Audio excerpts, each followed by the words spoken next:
أعوذ بالله من الشيطان الرجيم بسم الله الرحمن الرحيم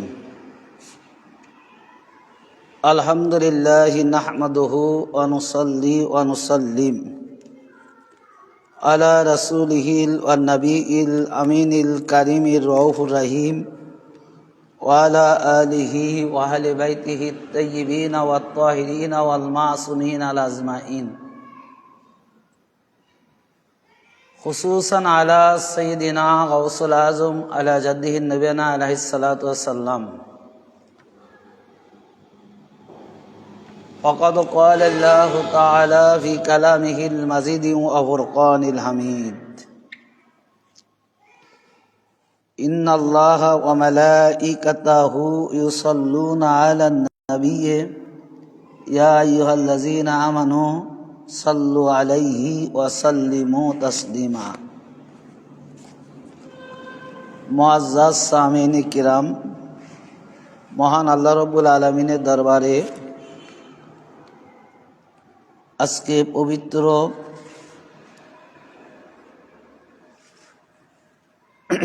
রজব মাসের চতুর্থ তথা শেষ জুম্মা আলোচনার প্রারম্ভেই আমি আমার আকা মাওলা বর্তমান গাজীনিশিন হুজুর পাক তানার কদম আকদাসে জানাই ভক্তিপূর্ণ সিজদা ও সালাম এবং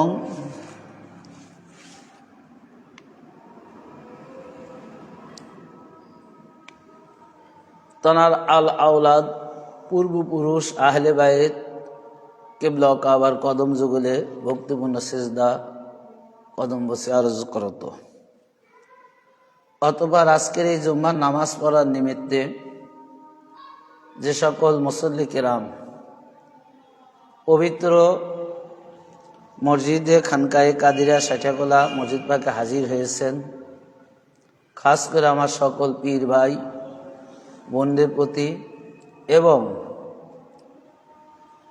অত্র কমিটির সভাপতি সেক্রেটারি সহ সকল সদস্যবৃন্দ লাইভ টেলিকাস্টের মাধ্যম হতে যারা দেশ বিদেশ থেকে আজকের এই পবিত্র জুম্মার আলোচনা শ্রবণ করছেন তাদের সবার প্রতি জানাই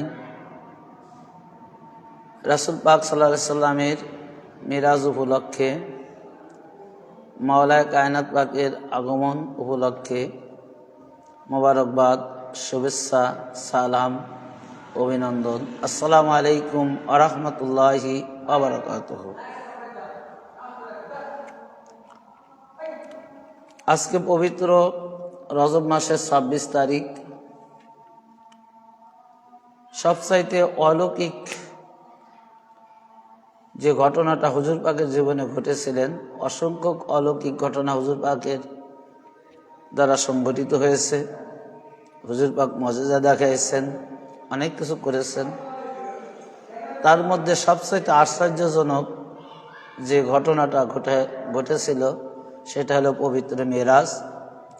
আর এই মেরাজটা রজব মাসের 26 তারিখ দিনগত রজনী 27 তারিখ রজনীতে সংঘটিত হয়েছিল, যেটা মহান আল্লাহ রাব্বুল আলামিনের কুদরতি শক্তির খাস, যে তিনি যে সর্বশক্তিমান সর্বভৌমত্বের মালিক, তানারই প্র্যাকটিক্যালি একটি বহিঃপ্রকাশ ছিল এই মিরাজের মধ্যে।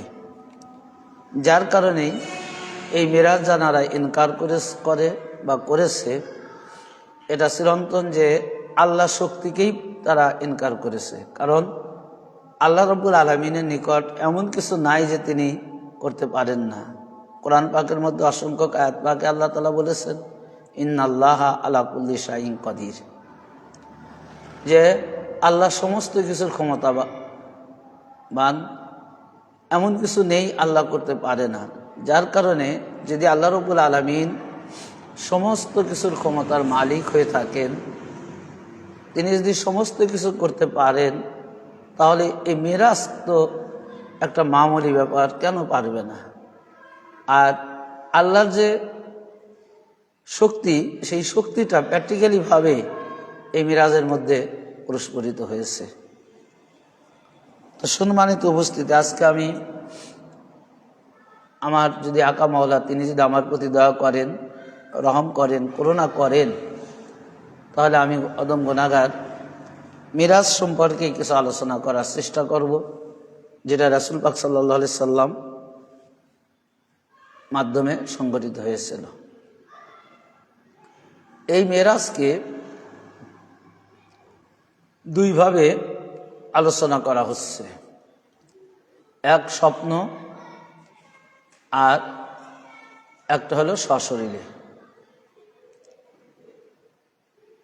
সশরীরে যারা বিশ্বাস করে না, যাদের ইনকার করছেন, যারা অস্বীকার করেন যে সশরীরে মেরাজ হয়নি, তারা স্বপ্নর কথা বলেন যে স্বপ্নে বিভিন্ন জায়গায় বিভিন্ন স্থানে মুহূর্তের মধ্যে একজন যেতেই পারে, কিন্তু স্বপ্নে যে জায়গা যাওয়া যায় ওই জায়গা বাস্তবতা কখনো যাওয়া যায় না, অত অল্প সময়ের মধ্যে। বিশেষ করে কারণ মেরাজটা তো একটা রজনীর মধ্যেই সংগঠিত হয়েছিল। শুধু তাই নয়, যে হুজুর পাক সাল্লাল্লাহু আলাইহি সাল্লাম যে মেরাজে যাওয়ার প্রাককালে যে কাজগুলো করেছিলেন, তো মেরাজ থেকে ঘুরে এত অল্প সময়ের মধ্যে ঘুরে আসছিলেন যে সেই কাজগুলোর চিহ্ন পর্যন্ত বিদ্যমান ছিল।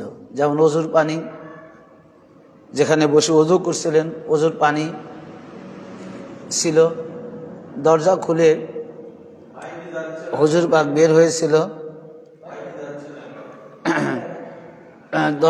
দরজা খুলে হুজুর পাক যে দরজা খুলে শিকল খুলছিল, সে শিকলের যে শব্দ, সেই শিকলের লড়াচড়া সমস্ত এক কথা। যে বিছানার থেকে হুজুর পাক মিরাজ শরীফে গমন করেছিলেন, সেই বিছানা পর্যন্ত সদ্য, যদি বিছানার থেকে একজন মানুষ ওঠার পরে যে অবস্থা হয় গরম, সেই অবস্থাও বিদ্যমান ছিল।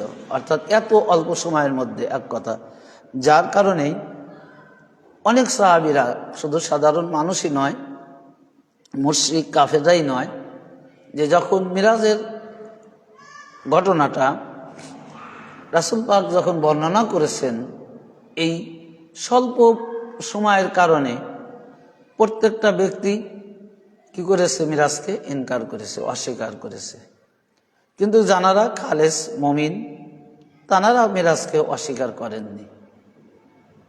এই জন্য অস্বীকার করেননি যে তারা বলেছেন যে মিরাজ এটা আল্লাহ রাব্বুল আলামিনের যেহেতু করাইছেন, তা আল্লাহ রাব্বুল আলামিন যে কাজ করাবে সে কাজ না হওয়ার তো কোনো প্রশ্নই আসতে পারে না। আল্লাহ তো সকল ক্ষমতার মালিক, যার কারণে এটার মধ্যে কোনো সন্দেহ নেই। তো এই মিরাজের মধ্যে দুইটা পার্ট আছে। প্রথমত হলো মক্কা থেকে বাইতুল মুকাদ্দাস পর্যন্ত, আর দ্বিতীয়ত হলো বাইতুল মুকাদ্দাসে হুজুর পাক যখন নামাজ আদায় করলেন সকল নবীদেরকে নিয়ে, সকল নবীদেরকে নিয়ে, এবং নামাজ শেষ করে তিনি বুরাক নামক একটি যানবাহনে আরোহণ করে তিনি ঊর্ধ্ব আকাশে, অর্থাৎ যে ভ্রমণ করলেন সিদরাতুল মুনতাহা, সিদরাতুল মুনতাহার পর থেকে যা যা করেছেন এটার নাম হলো মেরাজ।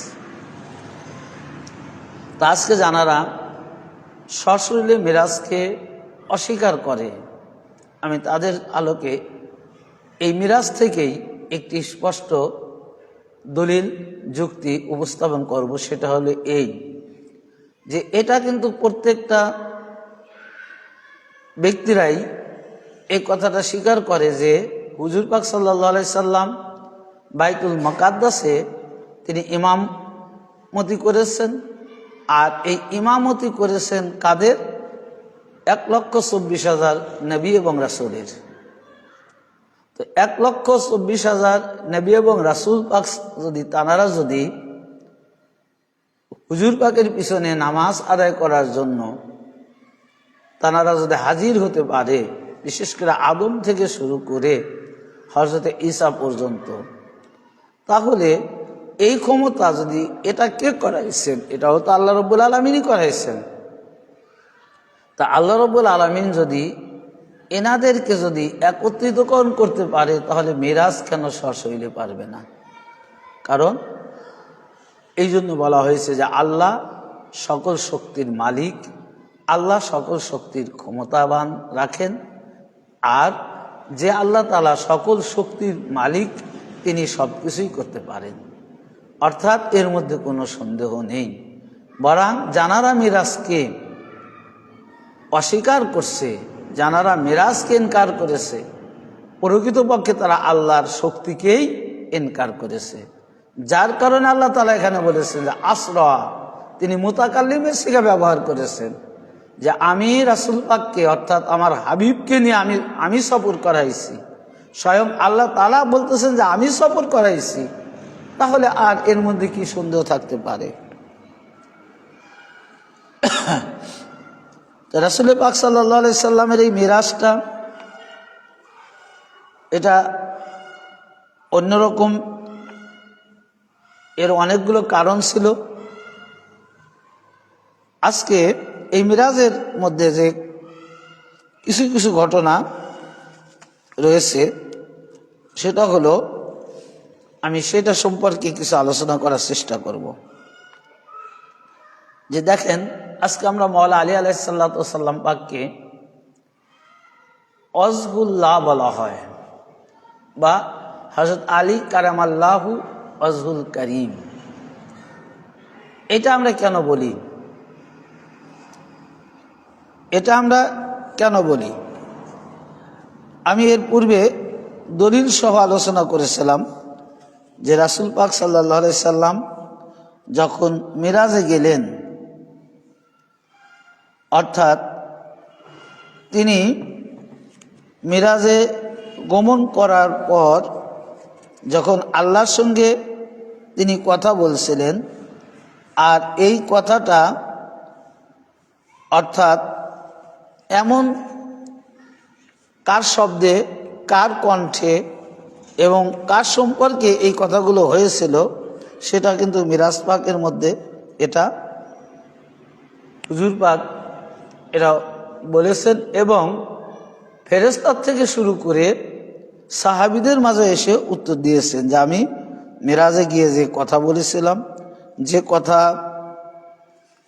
যার কণ্ঠে আমি কথা বলেছিলাম, সেই কণ্ঠটা ছিল মাওলা আলী আলাইহিসসালাতু ওয়াসসালাম পাকের।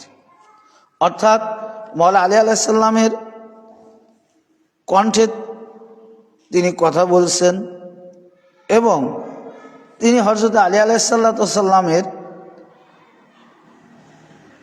কণ্ঠে যখন কথা বলার কারণে এই জন্য মাওলা আলী আলাইহিসসালাতু ওয়াসসালামকে একটা উপাধি দেওয়া হয়েছে, সেটা হলো ওয়াজহুল করিম, যে আল্লাহর চেহারা।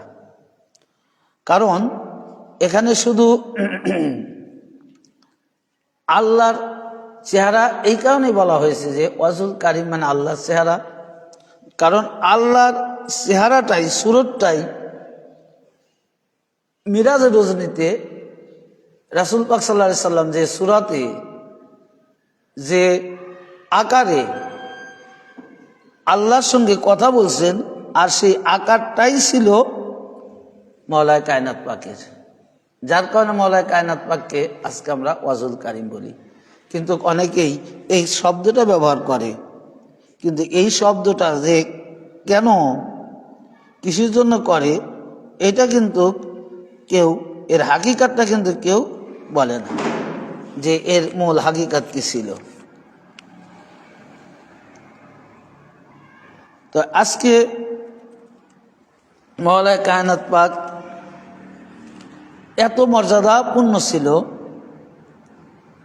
যে আল্লাহ তাআলা মাওলা কায়নাত পাককে এত ভালোবাসছেন যে রাসূল পাকের সাথে, রাসূল পাকের জায়গায়, রাসূল পাক যেখানে যে অবস্থায় তিনি কথা বলছেন, সমস্ত কিছু কি করছে, মাওলা আলী আলাইহিসসালাতু ওয়াসসালামের সুরতে বলছেন। আর এছাড়াও আল্লাহ রাব্বুল আলামিন, এখানে ঘটনাটা আসছে যে এই যে আল্লাহর সাথে কি কালাম হলো মিরাজ রজনীতে, এটা একটা কথা। যে কালামের কথাগুলো আমি আগেই আপনাদের বললাম, যে মওলা আলী আলাইহিসসালামের লেখা ছিল। তিনি হযরতে মওলা আলী আলাইহিসসালামের যে রাসূল পাকের জন্য কি, এই সমস্ত কিছু মিরাজের রজনীতে আল্লাহ তাআলা ওটা দেখাইছেন। হুজুর পাক সাল্লাল্লাহু আলাইহি সাল্লাম আল্লাহর সাথে কোন সুরতে কথা বলছিলেন, কার কণ্ঠে কথা বলছিলেন, এটার দলিল। আজকে আমরা যদি এমনি বলি তাহলে অনেকেই মানবে না, কারণ তারা অস্বীকার করবে যে বিনা দলিলে কথা বলতেছে। কিন্তু এটা সত্য যে আমাদের পীর ভাই যারা আছেন তানাদের কোনো দলিল লাগে না, তানারা বিশ্বাস করবে। কিন্তু এই ওয়াজ কিন্তু শুধু আমার পীর ভাইরা শুনতেছে না, এই ওয়াজ যারা আমার ফেসবুকের সাথে ফ্রেন্ড লিস্টে আছেন তানারা শুনতেছেন। আবার ইউটিউবে গেলে সব শ্রেণীর ব্যক্তিরা ইউটিউবে সার্চ দিলে পেয়ে যাবে, তারাও শুনবে। তো সুতরাং আমাদের পীর ভাইদের জন্য দলিল না হলেও বাইরে যখন যাবে তখন দলিলের প্রয়োজন আছে।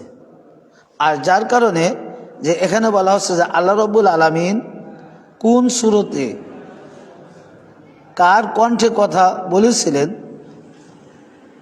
এইটার ব্যাপারে দলিল আসছে যে এই ঘটনাটা যে সকল মুহাদ্দিস গণ বর্ণনা করেছেন তারা হলেন, অর্থাৎ অনেক মুহাদ্দিস এই ঘটনাটা বর্ণনা করেছেন। যে যেমন প্রথমে মানা কিবুল খাওয়াজিলি হাদিস নং 61, মুফতি আজম কুস্তুনতুনিয়া ইমাম সুলাইমান হুসাইনি বালখি কুন্দুজি ইয়া নবিউল মুওয়াদ্দাতের প্রথম খণ্ডে দ্বিতীয় প্রথম খণ্ডে 246 থেকে 247 পৃষ্ঠা হাদিস নং 28। আবার ইমাম মুসনাদ আবু ইয়ালা দ্বিতীয় খণ্ডে 53 পৃষ্ঠা। এই হাদিসের রাবি হলে হযরতে আব্দুল্লাহ ইবনে ওমর, তিনি হুজুর পাক সাল্লাল্লাহু আলাইহি সাল্লাম হতে বর্ণনা করেন। তাহলে এখানে কয়েকটা কিতাব থেকে নেওয়া হয়েছে, বেশ কিছু মুহাদ্দিসের কিতাব থেকে, যে আল্লাহ তাআলা কোন সূরতে মওলা আলী কোন সূরতে রাসূল পাক সাল্লাল্লাহু আলাইহি সাল্লামের সাথে কথা বলেছিলেন তার দলিল হিসাবে বেশ কিছু মুহাদ্দিসের কিতাব থেকে নেওয়া হয়েছে। আর যিনি হাদিসের রাবি তিনি হচ্ছেন আব্দুল্লাহ ইবনে ওমর রাদিয়াল্লাহু তাআলা আনহু। তিনি হুজুর পাক থেকে বর্ণনা করেছেন যে আমরা হুজুর পাকের নিকট জানতে চাইলাম যে আপনি যে আল্লাহর সাথে কেমনভাবে কথা বললেন। তিনি বলতেছেন, আব্দুল্লাহ ইবনে ওমর তিনি বলতেছেন যে রাসূল পাক সাল্লাল্লাহু আলাইহি সাল্লাম যখন মিরাজ করে আসলেন, মিরাজ করে আসার পরে আমরা হুজুর পাককে জিজ্ঞাসা করলাম, কারণ আল্লাহ তো কোনো সূরাত দেখা যায় নাই, আর তার কথাও তো সাহাবীরা কোনোদিন শোনে নাই। আর আল্লাহর কণ্ঠ মানে আল্লাহর ডাক, আল্লাহর কথা যে সূরতে হবে সেটা কোরআন পাকের আয়াত দ্বারা তার ব্যাখ্যা হুজুর পাক বলে দিছেন। তো এখন এই কারণে বলতেছেন যে আপনি যে মিরাজে গেলেন, আল্লাহ আপনার সঙ্গে যে কথা বললেন, তো এটা কার কণ্ঠে কিভাবে কথা বললেন? কারণ আমরা আল্লাহ তাআলা কোরআন পাকের আয়াত পাক দ্বারা একটা ব্যাখ্যা আপনি বললেন যে ইয়া আইয়ুহাল্লাযিনা আমানুস্তাজিবু লিল্লাহি ওয়া লিরাসূল, যে যখন এই আয়াত পাকটা নাজিল হলো তখন আমরা সাহাবীরা জিজ্ঞাসা করছিলাম যে ইয়া রাসূলুল্লাহ, ইয়া হাবিবাল্লাহ, হুজুর আপনার ডাক শুনি, আপনার কথা শুনি, কিন্তু আমরা তো আল্লাহর ডাক শুনি না, আল্লাহর কথা শুনি না।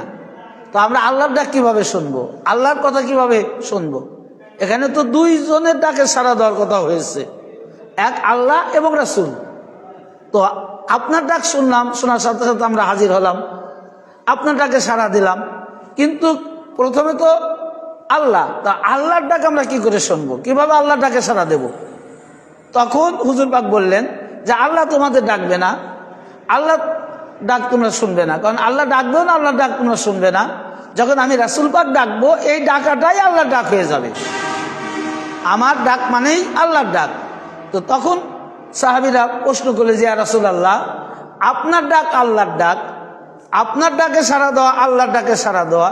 তো আপনি যখন মিরাজে গেলেন, আপনি আল্লাহর সঙ্গে কথা বললেন, তো এটা কোন কণ্ঠে কিভাবে কথা বললেন? ওই জায়গা তো আর আপনার কণ্ঠ আল্লাহর কণ্ঠ হয়নি, ওই জায়গা তো আপনার সূরাত আর আল্লাহর সূরাত হয়নি, কারণ ওখানে দুইটা সূরাত হয়েছে। হুজুর পাক নিজে বলেছেন কোরআন পাকের আয়াত দ্বারা যে কাবা কাউসাইন, যে দুইটা ধনুক এক জায়গা, তার চেয়েও আদনা, আরো নিকটে হয়েছে। যে রাসূল পাক এবং আল্লাহ তাআলা মিরাজ রজনীতে এতটা নিকটবর্তীতে হয়েছে, এতটা কাছে হয়েছে যে দুইটা, অর্থাৎ একটা ধনুকের দুইটা মাথা যেরকম এক জায়গা হয় এইরকম থাকে, কিন্তু ধনুকের মাথা কি ছাড়লে এইভাবে আস্তে আস্তে ধনুকের মাথা চেপে যায়। তো যদি এতটা চাপেন, তো যেহেতু দুইটা অংশ, একটা আপনি আর একটা রাসূল কি বলে আল্লাহ, তো আপনারটা তো বুঝলাম, তো অপরটা কোন সূরত ছিল, এটা কিভাবে হলো? তখন হুজুর পাক সাল্লাল্লাহু আলাইহি সাল্লাম বললেন, সাহাবীরা প্রশ্ন করলেন, আর হুজুর পাক সাল্লাল্লাহু আলাইহি সাল্লাম তখন বললেন, হযরত আলী ইবনে আবি তালিবের কণ্ঠে, অর্থাৎ মাওলানা আলী আলাইহিস সালামের ভাষায় হুজুর পাক কথা বলেছেন। তা যদি মাওলানা আলী আলাইহিস সালামের ভাষায় কথা বলেন, তাহলে এখন কি হতে পারে? এখন বোঝেন, যখন আল্লাহর সাথে কথা বলি তখন মাওলানা আলী আলাইহিস সালামের কণ্ঠে শুনতে পাই। অতবার আমি আল্লাহকে বললাম, যে আল্লাহ, আমি কার সাথে কথা বলছি? হুজুর পাক এবারে বিস্তারিতভাবে বলতেছেন, কারণ মাওলানা আলীর কণ্ঠ তো পরিচিত, রাসূল পাক সার্বক্ষণিক মাওলানা আলীর সাথে কথা বলছে, তো ওখানে গিয়ে মাওলানা আলীর কণ্ঠ পাচ্ছে, তখন হুজুর পাক বলতেছেন ব্যাখ্যা স্বরূপ যে আমি আল্লাহকে জিজ্ঞাসা করলাম, যে ইয়া রব্বুল আলামিন, আপনি তো আমার সাথে কথা বলছেন, তো কিন্তু এই কণ্ঠটা তো আমার খুব পরিচিত মনে হচ্ছে, এই কণ্ঠটা তো আমি অনেক আগে কণ্ঠের সাথে কথা বলেছি, তো এটা কার কণ্ঠ? তখন আল্লাহ তাআলা বললেন আমার সাথে, অথবা তখন আল্লাহ বললেন যে ইয়া রাসূলুল্লাহ, ইয়া হাবিবাল্লাহ, আপনি তো আমার সাথে কথা বলছেন। অতবার আল্লাহ বললেন, ইয়া মাহবুব, হে আমার মাহবুব, আপনি যখন আমার নিকটবর্তী হলেন তখন আমি আপনার কি করলাম? আপনি যখন আমার নিকটবর্তী হলেন তখন আপনার হৃদয় ও অন্তর জুড়ে শুধু আলী আর আলীর ভালোবাসা ভরপুর করে দিয়েছি। আসলে এটা কিন্তু সত্য যে যখন যে জায়গা যাকে বেশি ভালোবাসা যায়, যে কোনো ভালো কিছু জায়গায় গেলে তখন তার কথাটাই মনে পড়ে আগে। তো আল্লাহ তাআলা বলতেছেন যে আমি তো আপনার হৃদয়ের মধ্যে আলীর ভালোবাসা ছাড়া আর কিছু দেই নাই। আর যখন আপনি আমার সঙ্গে মেরাজ করতে এসেছেন, দিদার করতে এসেছেন, মোলাকাত করতে এসেছেন, তার পূর্বে আমি এত এমন আপনার হৃদয়টাকে আমি এমনভাবে তৈরি করে দিয়েছি যে একবারে আপনার অন্তর থেকে, হৃদয় থেকে দুনিয়ার এবং সমস্ত কিছুর ভালোবাসা, যত রকমের ভালোবাসা, যত রকমের ব্যক্তির ভালোবাসা, যত রকমের বস্তুর ভালোবাসা আপনার হৃদয়ের মধ্যে ছিল, এই সব ভালোবাসা ডিলিট করে দিয়েছি, দূর করে দিয়েছি। দূর করে দিয়ে একবার আপনার অন্তরটা সাদা, তখন তার কারো ভালোবাসা নেই, একেবারে পুরা দেহটা শূন্য করে দিয়েছি, কারো মহব্বত ছিল না। আর ওই শূন্য হৃদয়গুলো, ওই সাদা জায়গা আমি মাওলানা আলী আলাইহিস সালামের ভালোবাসা দ্বারা একেবারে কানায় কানায় ভরপুর করে দিয়েছি। চিন্তা করছেন যে মাওলানা আলী আলাইহিস সালাম কি? তাহলে এখন বোঝেন ভাই, আজকে আমরা আলীর কথা বললে অনেকের শিয়া বলেন, আরে ভাই আমরা শিয়া হব কেন? আলীকে ভালোবেসেছেন আল্লাহ, তো তোমরা আল্লাহকে শিয়া বলে ফতোয়া দাও। আলীকে ভালোবেসেছে রাসূল পাক, তো রাসূল পাককে তোমরা শিয়া বলো। এখানে তা বলতে পারবে না। তা আমরা তো ভালোবাসি এই কারণে যে আল্লাহ যাকে ভালোবাসছে, আল্লাহ যার রাসূল পাকের হৃদয়ে যার ভালোবাসা দ্বারা পরিপূর্ণ করে দিয়েছে, ভাই আমরা তাকে কি ভালোবাসবো না? আমরা কি তাকে ভালো না বাসতে পারি? এবং তিনি বললেন যে আমি কি করলাম? যে আপনার অন্তর জুড়ে মওলা আলী আলাইহিস সালামের ভালোবাসা দ্বারা ভরপুর করে দিলাম, অন্য কারো ভালোবাসা আর সেইখানে রাখি নাই। ভাই, এ কিন্তু অনেকগুলো কিতাব থেকে আমি আপনাদেরকে নিয়েছি। আপনি যেহেতু আলীকে ভালোবাসেন, তাই আমিও আপনার প্রিয় বস্তু কণ্ঠে ও সুরতে কথা বলেছি। এখন লাস্টে বলতেছেন যে আপনি আলীকে ভালোবাসেন, আপনি আলীকে মহব্বত করেন, তো আলী হচ্ছে আপনার প্রিয় বস্তু, আলী সুরাতটা হচ্ছে আপনার প্রিয় বস্তু। সুতরাং আমি এই কারণে আলীর কণ্ঠ এবং আলীর সুরাতে আমি আপনার সাথে কথা বলেছি। আর আলীর সুরাতে কথা বলার কারণে ওয়াজহুল্লাহ, আলী হয়েছে আল্লাহর চেহারা। আচ্ছা ভাই, এখন দেখেন এই ঘটনাগুলো আবার কে বর্ণনা করেছে? মুহাদ্দিস আজিম তারা বর্ণনা করেছেন, অসংখ্য হাদিস দ্বারা এটা প্রমাণিত। তারপরে তো বলছেনই যে আপনি আমার নূরের সৃষ্টি আর আলী আলাইহিস সালাম আপনার নূরের সৃষ্টি, সুতরাং আমি আপনি আলী একই নূর। এটা কে বলতেছে? আল্লাহ বলতেছেন।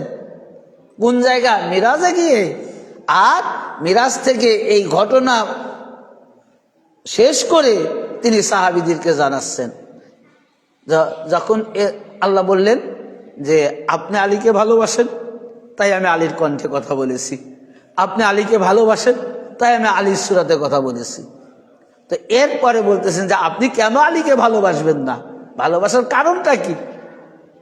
আপনার হৃদয়ে কেন আলীর ভালোবাসা এত? তা এটার কারণ হলো এই যে আপনি আমার নূর থেকে সৃষ্টি। কে? হুজুর পাক, অর্থাৎ রাসূল পাককে বলতেছেন আল্লাহ যে আপনি আমার নূর থেকে সৃষ্টি আর আপনার নূর থেকে মওলা আলীর সৃষ্টি। তাহলে তিনটা নূর এক, যে প্রথম আল্লাহর নূর, আল্লাহর নূর থেকে রাসূল পাকের তৈরি, রাসূল পাকের নূর থেকে মওলা আলীর তৈরি। এই জন্য আল্লাহ তাআলা বললেন যে আমি আপনি মওলা আলী একই নূরের সৃষ্টি। আর যার কারণে হুজুর পাক রাসূল পাক কি করলেন? মওলায়ে কায়নাত পাককে বললেন ওয়াজহুল্লাহ, আল্লাহর চেহারা। কোন নবী আল্লাহর চেহারা হতে পারে নাই, খলিল হয়েছেন। কোন নবী খলিল হয়েছেন, কোন নবী কি রুহুল্লাহ হয়েছেন, কোন নবী এক একটা নবী এক এক জামানায় আল্লাহর এক এক বন্ধুত্বের উপাধিত্ব লাভ করেছে। যেমন রাসূল পাককে মাহবুব বলে ডাক দিয়েছেন, রাসূল পাককে হাবিব বলে ডাক দিয়েছেন। কিন্তু কোন নবীকে আল্লাহ তাআলা আল্লাহর চেহারা, আল্লাহর সুরাতে উপাধি করে নাই। একমাত্র মওলায়ে কায়নাত পাককে আল্লাহ তাআলা আল্লাহর সুরাতে ভূষিত করেছেন যে ওয়াজহুল্লাহ। ভাই, এগুলো অস্বীকার করেন। অতঃপর হুজুর পাক বললেন যে আমি আলী আপনি একই নূর। তো এই মিরাজে আপনি নবুয়াতের বাদশা হয়ে আসবেন, আমি আলীকে বিলায়েতের বাদশা করে আগেই কি করেছি? তৈরি করে নিয়ে এসেছি। যে এই মিরাজে তো আসবেনই, দুইটা বাদশাই আসবেন, একজন আপনি নবুয়াতের বাদশা আর একজন মওলা আলী বিলায়েতের বাদশা। তো আপনি যখন আসবেন, একটা বাদশা আসবে, আর একটা বাদশা কি আসবে না? তো আমি এই কারণে আগেই মওলা আলীকে কি করেছি? আমি আমার কাছে নিয়ে এসেছি।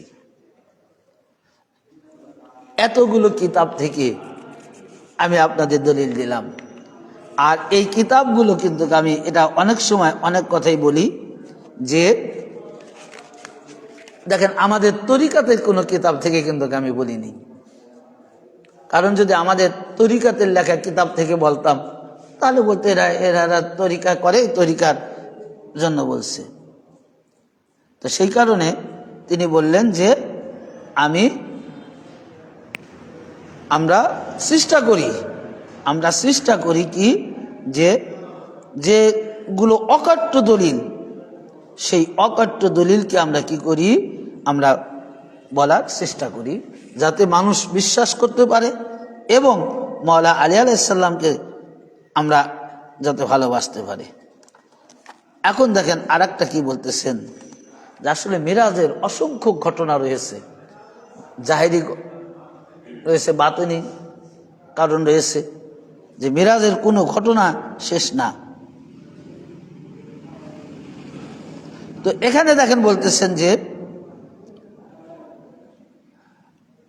আজকে যখন হুজুর পাক যখন আসলেন, এই যে একটা হাদিস পাক রেওয়াত করলেন, কেন? যে আলীর দিকে তাকানো ইবাদত, আলীর দিকে তাকানো ইবাদত, এটা কিন্তু রাসূল পাকের হাদিস। আর এই হাদিসখানা বর্ণনা করেছেন হযরতে উম্মুল মুমিনিন আয়েশা সিদ্দিকা রাদিয়াল্লাহু তাআলা আনহা। এই ঘটনাটা আমরা জানি। আর এই জন্য যে আমরা যখন ইবাদত করি, প্রত্যেকটা মানুষ ইবাদত করতেছে, ফেরেশতারা ইবাদতে ব্যস্ত আছে, কিন্তু ইবাদতের শেষ প্রারম্ভের যে একটি সংজ্ঞা আছে, যে ইবাদত কবুলিয়াতের যে শেষ ধাপ, যে কোন ধাপে ইবাদত করলে আল্লাহ তাআলা ইবাদত কবুল করবেন,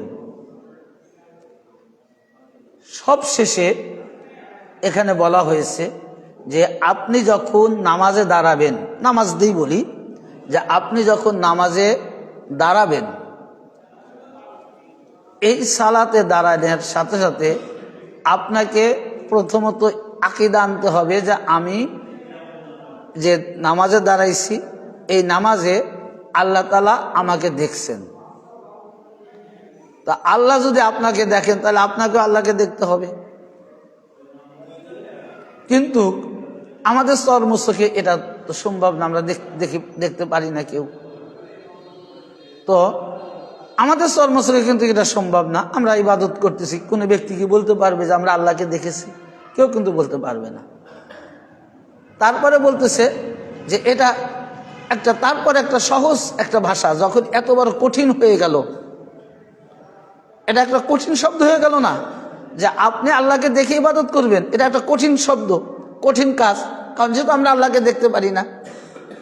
তখন বললেন হুজুর পাক, একটু সহজ করলেন, একটু শিথিল করলেন, যে আল্লাহকে যদি তোমরা দেখতে নাও পারো, তাহলে এই ইয়াকিনটা রাখবে, এই বিশ্বাসটা রাখবে, তোমরা আল্লাহকে দেখতে না পাইলেও আল্লাহ তোমাদেরকে দেখছেন,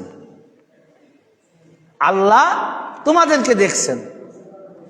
তো এটা আমরা তো সবাই মানি, বিশ্বাস করি যে আল্লাহ তাআলা শুধু নামাজ পড়া দেখবে কেন? আল্লাহ তো সব কিছুই দেখছেন। আল্লাহ তাআলা তো সমস্ত জায়গায় আল্লাহর দৃষ্টি আছে, আল্লাহ দেখেন। তো খালি নামাজ, তো নামাজ পড়তে আসছে, আল্লাহ দেখছেন। আপনি নামাজ পড়ে যখন যাবেন, তখন কি আল্লাহ দেখেন না? তখনও তো আল্লাহ দেখেন। নামাজে পড়ে এসে কি করছেন না করছেন, এটা যেরকম দেখে, আপনি নামাজের বাইরে গিয়ে কি করবেন না করবেন, এটাও তো আল্লাহ দেখেন। তো এখানে এই কথাটা এই কারণে বললেন যে আল্লাহকে শুধু ইবাদতের জন্য খাস করে বললেন, যে আল্লাহকে দেখা, অর্থাৎ এইটা সহজ করার জন্য। কারণ মিরাজে রাসূল পাক গেছেন তার উম্মতদেরকে সহজভাবে ইবাদত বন্দেগী করার যে নিয়ম নীতি, এটাও আল্লাহর নবী রাসূল পাক মিরাজ থেকে নিয়ে এসেছেন।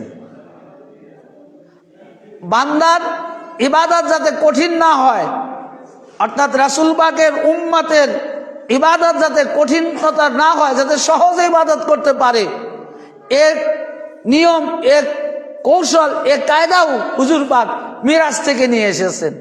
তো এর সহজ এই জন্য নিয়ে আসলেন, যে আল্লাহ নূর, রাসূল পাকের নূর, মাওলা আলীর নূর যখন একই হলো, তো ইবাদতে যখন দাঁড়াবে, তখন এই যে আল্লাহ তাআলার দেখার কথাটা বলা হলো, এই দেখাটাই হলো মাওলা আলী আলাইহিস সালামের চেহারা। এটা খাস করে আল্লাহ তাআলা মিরাজ থেকে বলে দিলেন। এটা খাস করে আল্লাহ তাআলা বলে দিলেন যে আমি, আপনি এবং মাওলা আলী একই নূর, এর মধ্যে কোনো পার্থক্য নেই। তো যখনই আল্লাহর নূর মাওলা আলী হয়ে গেল, মাওলা আলী আল্লাহর সূরত মাওলা আলীর মধ্যে যখন প্রকাশ পেয়ে গেল, তখন রাসূল পাক কি করলেন? স্পষ্ট বুঝতে পারলেন যে আল্লাহর সূরত মাওলা আলীর সূরত ছাড়া আর কারো সূরত ধারণ করে নাই। সুতরাং মাওলা আলীর দিকে তাকানো, আল্লাহর দিকেই তাকানো। আর আল্লাহর দিকে তাকালে যেরকম মানুষ সফলতা লাভ করে, আল্লাহকে দেখলে যেরকম মানুষ আল্লাহ নৈকট্য সহজে লাভ করে, ঠিক ইবাদতের মধ্যে মাওলা কায়নাত পাকের চেহারা দেখে, অর্থাৎ মানুষ যখন ইবাদত করবে ওই রকম সহজভাবে আল্লাহর সঙ্গে তাদের মিরাজ হয়ে যাবে। কারণ রাসূল পাক মিরাজ করেছে মাওলা আলীর সূরতে, রাসূল পাক মিরাজ করেছে মাওলা আলীর সূরতে। তো প্রত্যেকটা মানুষ তো মিরাজ করতে চাবে, তো তারা কোন সূরতে করবে?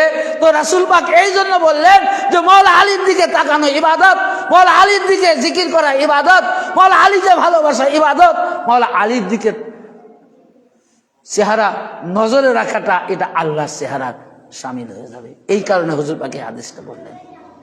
এটা রাসূল পাক মিরাজ থেকে তার উম্মতির জন্য, তার উম্মত নরনারীর জন্য এটা সহজ ভাবে এই বস্তুটা তিনি মিরাজ থেকে নিয়ে আসলেন।